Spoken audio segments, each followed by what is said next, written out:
Welcome back to the deep dive. So, if you've been tracking the market this past week, say from November 3rd up to the 10th, you might feel like you've got some serious financial whiplash. I mean, it's really confusing. On one side, there's this huge sense of relief, right? That maybe a big political mess is getting sorted out, but then boom, the economic numbers that dropped were, frankly, pretty ugly. Lots of anxiety there. Yeah. The signals are just, yeah, totally contradictory. So that's our job today. We're going to try and cut through all that noise for you. We've dug into the sources to kind of synthesize these wild signals.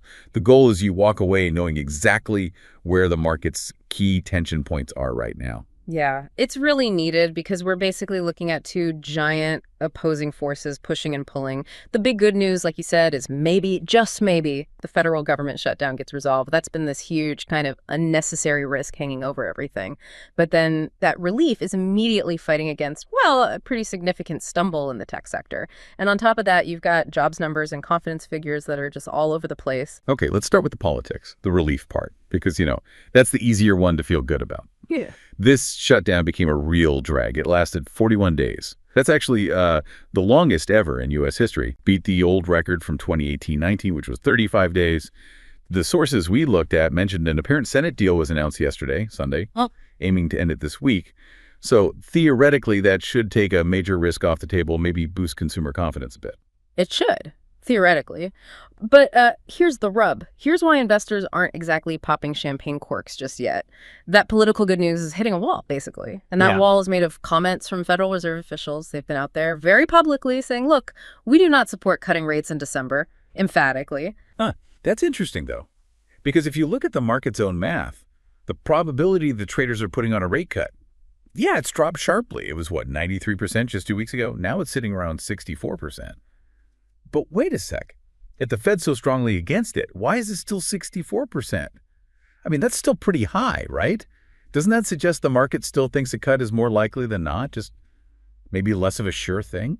That's a great point. And it really highlights this disconnect, doesn't it, between what the Fed is saying and maybe the economic reality the market sees. The fact that it's still over 50%, over 60% even, suggests investors think the economy might slow down enough by December that it kind of forces the Fed's hand, regardless of what they're saying now. So yeah, that big drop in conviction from 93 down to 64, that's still a net negative for sentiment. It really does counteract some of that positive buzz from Congress maybe figuring things out, even temporarily. Okay, so let's dig into that economic tension then, starting with jobs, because the data here is, it's baffling. Because of the shutdown, right, we didn't get the big official October jobs report, the main one. So everyone's looking at these secondary reports, and the signals they sent were wildly different. Right. Let's start with the positive bit first. The ADP employment report, that's the one that tracks private sector payrolls. It actually showed some strength in October. It reported a gain of 42,000 jobs. That was actually better than the 30,000 people were expecting. So that suggests maybe underlying private hiring, maybe smaller firms, is still holding up okay. Okay, so small business may be doing all right. But then you flip the coin, look at the corporate side. And this is where it gets, jarring. Really jarring. You look at the Challenger job cuts report. This one tracks, the big layoff announcements from major companies, and it showed this massive surge. Companies announced, get this, 153,074 job cuts just in October. That number is almost triple the number announced back in October 2024. Yeah, triple. It's a huge jump. And if you zoom out a bit, look at the bigger picture. Year to date, the total announced job cuts have now gone over 1 million. That's the most we've seen since the pandemic started.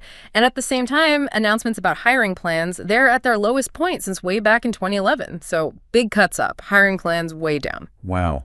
So how do we square that circle? Yeah. That ADP saying private jobs are kind of okay, maybe even a little better than expected. Yeah. Challenger saying massive corporations are announcing huge cuts. Is this like a two-speed job market? Small guys holding on, big guys shedding workers aggressively. That's exactly the kind of synthesis we need to try and make sense of this. The sources suggest the cuts are really concentrated, overwhelmingly in tech and also warehousing sectors.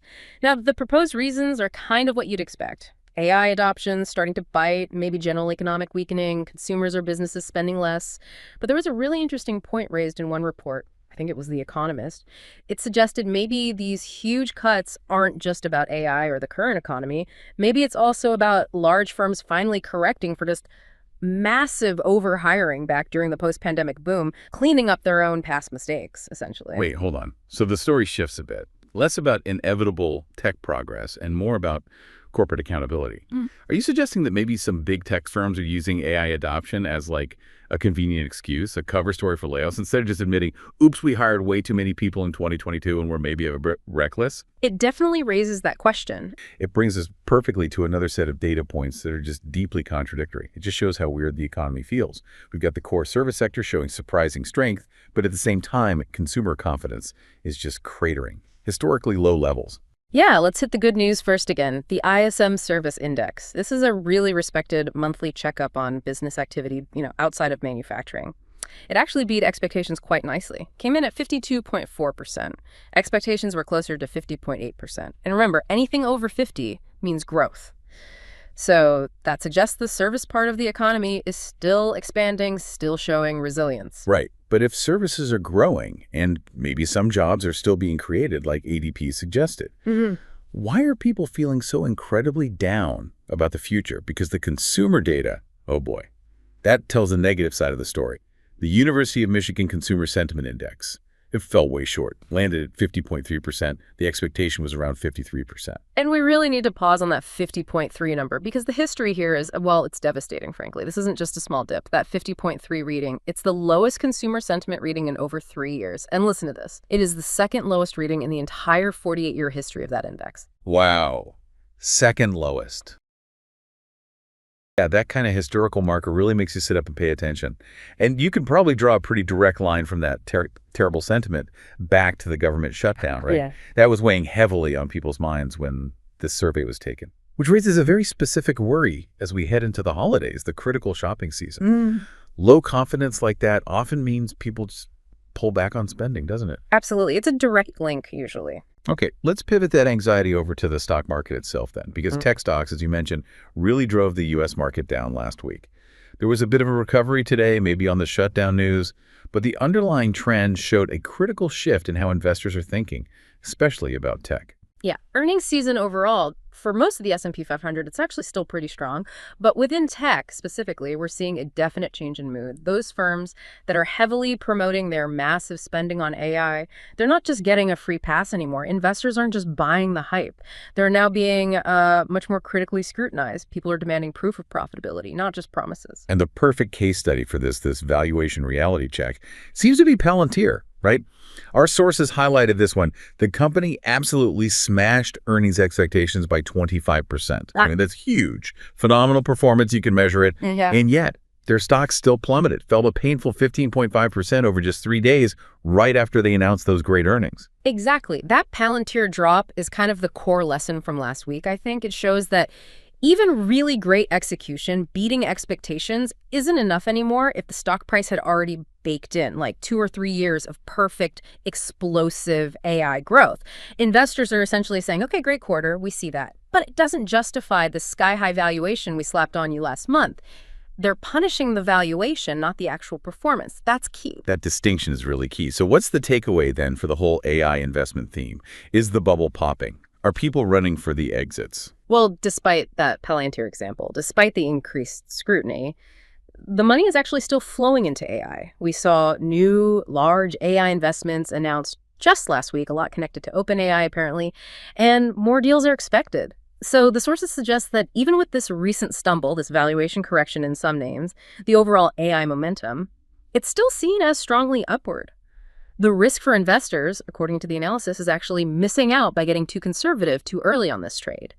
The fundamental investment idea is still sound, even if some specific stock prices got way ahead of themselves. Right. Okay, so temper expectations on individual stocks, but the overall trend is still there. And if we look at how the market segments performed last week, you can really see where that scrutiny landed, can't you? Oh yeah, absolutely. For the week, U.S. stocks clearly showed investors favoring stability, maybe established value, over those high-growth promises. Growth stocks got hit hardest, down 1.2% for the week. Value stocks, often the more stable, established companies, they actually did best. They gained 0.8%. And, no surprise, the tech-heavy NASDAQ led the major indexes lower, down 1.3%. Shows exactly where that investor skepticism was focused. And just quickly, looking overseas, developed market stocks were basically flat, right? Up is just 0.1%. Emerging markets were down a bit more, maybe 0.3%. The sources raise an interesting point here. International markets sometimes rally when U.S. political risk fades. So the question is, will that Senate agreement maybe give global stocks a boost this coming week? Something to watch. Definitely something to watch. And finally, we have to touch on the bond market, which was remarkably quiet last week, almost eerily so. The yield on the main benchmark, the 10-year Treasury, it barely budged, rose just zero point 0.4 basis points all week to close at 4.11%. And the reason bonds were so quiet is precisely why we're having this deep dive today. The economic data is just too contradictory right now. Bond investors seem to be just holding steady. They're waiting for clearer signals, on the real strength of the economy, on jobs, on inflation, on what the Fed's really going to do. They need more clarity before making big moves. So if I had to synthesize this whole really confusing period, the last 7 days, it was just defined by these deep fundamental contradictions. You had potential political relief fighting against historically low consumer confidence. You had strong service sector numbers fighting massive corporate layoff announcements. And knowing this, understanding these contradictions, is really vital for you, the listener, because it explains why investors are acting the way they are right now, why they're so cautious, so discerning. They're not just reacting to simple good news, bad news headlines. They're grappling with data points that just fundamentally don't seem to line up, especially when they look at those high-flying tech stocks and demand proof of sustainable growth, not just hype.